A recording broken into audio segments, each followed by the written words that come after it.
कधीच नाही चुकणार तुमचे फेवरेट टीव्ही शोज झी5 सोबत, तेही एकदम फ्री।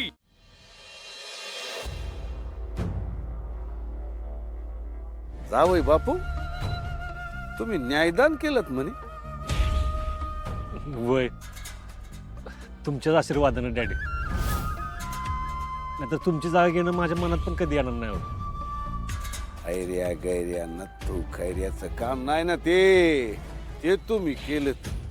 लय आवडलं आम्हाला, लय म्हणजे लय आवडलं। काळीच खुश झालं बघा।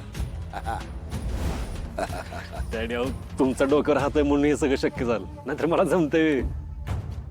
हा तुमचा मनाचा मोठेपणा आहे ना, हाच आम्हाला आवडतो बघा।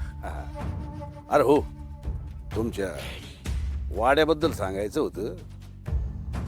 पोलिसांनी पंचनामा केला बरं का? केला वय म्हणजे आम्ही आता घरी जाऊ शकतो ना? काय म्हणले पोलीस? पोलिसांचं असं म्हणणं आहे की त्या वाड्यातल्या वस्तूंवर जे बोटांचे ठसे सापडले ते त्या पुष्पी म्हणजे पुष्पा काकीच्या बोटाच्या ठशांशी जुळत आहेत। म्हणजे पुष्पका की परत घरी आली होती तर? आता पोलीस म्हटल्यानंतर तीच आली होती की। डॅडी लय वाटत होतं हे सगळं खोटं निघावं, पण नाही, तेच झालं।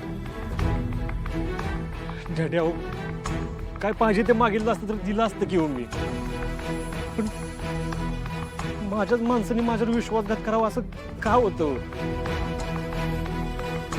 बघा, मला काय दिलं नाही त्याचं काय वाटत नाही मला, पण मला विश्वासाची माणसं दिली नाहीत। का विश्वासघात केला तिनं माझा? काय मिळालं माझ्या भावनांची किंवा सांगा ना।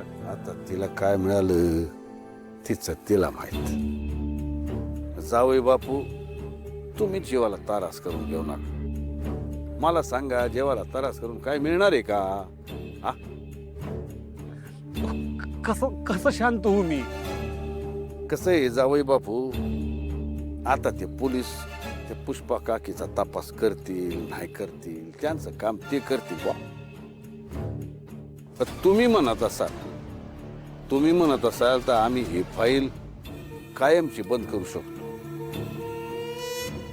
कसे गावात चर्चा होणार, बघाच बोबाटा नको व्हायला। बरोबर बोलतोय का आम्ही? हा, बरोबर आहे। वय डॅडी,